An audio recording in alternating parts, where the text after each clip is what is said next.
Hello again, it's Jeff coming to you today on one of the hottest days we've ever had where I am, and I mean ever. The temperature outside where I am right now is somewhere in the neighborhood of 103 Fahrenheit degrees, and you can feel it when you go out. But still, I'm in good mood because catching my ear today, just an hour ago again, is another new piece, music that I've never heard before, by a composer that I've never heard of before, that I'm rather excited to learn about. The composer is a Danish composer Hans Abrahamsen, who was born in 1952, making him about 4 years older than I am, and both of us are still alive, I'm happy to say. He sort of started out his music composing career in the early mid 60s, and I read that he was associated with a movement called New Simplicity.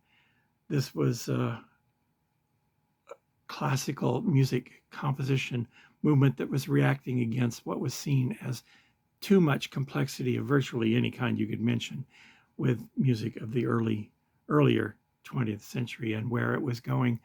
And I imagine that some of these the aspects, the philosophy of this new simplicity also fed into the later arrival of what we now refer to as minimalism, combining with neo-romanticism, a return to a clearer, easier tonality, and those sorts of explorations.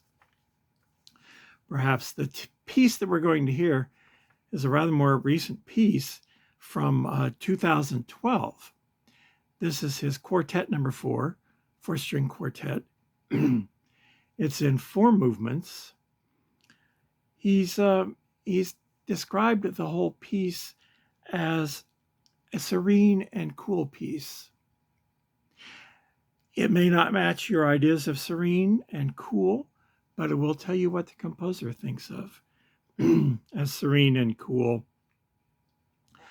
What drew my attention today was this 3rd movement is what I'm going to suggest we listen to, which is marked tempo marking, performance marking. He describes dark, heavy, and earthy with a heavy groove. Clearly, this is a more modern marking, but it gives you some idea, I think, what it's about. It's unusual in that it's entirely pizzicato for all 4 players, which means that each string player plucks their instruments with their fingers, giving a very percussive sound. And here you listen as the plucks happen, not aggressively, not quickly, but sort of move serenely through a harmonic exploration for the whole piece. His ideas while he's writing the dark and earthy suggest, and I've seen that he wrote about this piece at its premiere, that its pizzicato recalls big black raindrops falling to the ground. Decide what you will about that. So now we're going to listen to the 3rd movement, dark, heavy, and earthy with a heavy groove, from Hans Abrahamsen's Quartet number 4 for strings. Let's listen.